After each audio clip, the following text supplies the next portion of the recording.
ఈరోజు రెస్టారెంట్ స్టైల్లో షాదాబ్ బిర్యానీ ఎలా చేయాలో చూద్దాం. పసుపు, కారం, ఉప్పు వేసుకోవాలి. యాలకులు, దాల్చిన చెక్క, లవంగం వేసుకోవాలి.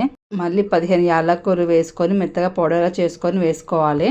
పచ్చిమిర్చి, అల్లం, వెల్లుల్లి, కొద్దిగా ఆయిల్ వేసుకొని మెత్తగా పేస్ట్ చేసుకొని వేసుకోవాలి. నిమ్మరసం, కుంకుమ పువ్వు, కొత్తిమీర, ఫ్రై చేసిన ఆనియన్స్, నెయ్యి వేసుకొని, పెరుగు వేసుకొని, ఆయిల్ వేసుకొని 2 కప్పులు వేడి నీళ్ళు పోసుకొని మ్యారినేట్ చేసుకొని గంటసేపు పక్కన పెట్టుకోవాలి. ఒక బౌల్లో బాస్మతి బియ్యం వేసుకొని నానబెట్టుకోవాలి ఒక హాఫ్ అన్ అవర్ ముందు. మరో బౌల్లో కుంకుమ పువ్వు, పాలు పోసుకొని పక్కన పెట్టుకోవాలి. ఒక గిన్నెలో సరిపడా వాటర్ని పోసుకొని యాలకులు, దాల్చిన చెక్క, లవంగం వేసుకొని, పచ్చిమిర్చి వేసుకొని, కొత్తిమీర, పుదీనా, రుచికి సరిపడా సాల్ట్ వేసుకొని, నిమ్మకాయ రసము, ఆయిల్ వేసుకొని 5 నిమిషాలు బాగా మరిగిన తర్వాత అవన్నీ తీసేసేయాలి, వేసిన మసాలాలన్నీ. ఇప్పుడు రైస్ వేసుకొని ఒక 50% ఉడికిన తర్వాత మ్యాగ్నేట్ చేసుకున్న చికెన్ మీద రైస్ వేసుకోవాలి లేయర్ లెక్క. తర్వాత సాజీరా వేసుకోండి. మళ్ళీ లేయర్ లెక్క వేసుకున్న తర్వాత కుంకుమ పాలు, నెయ్యి వేసుకోవాలి.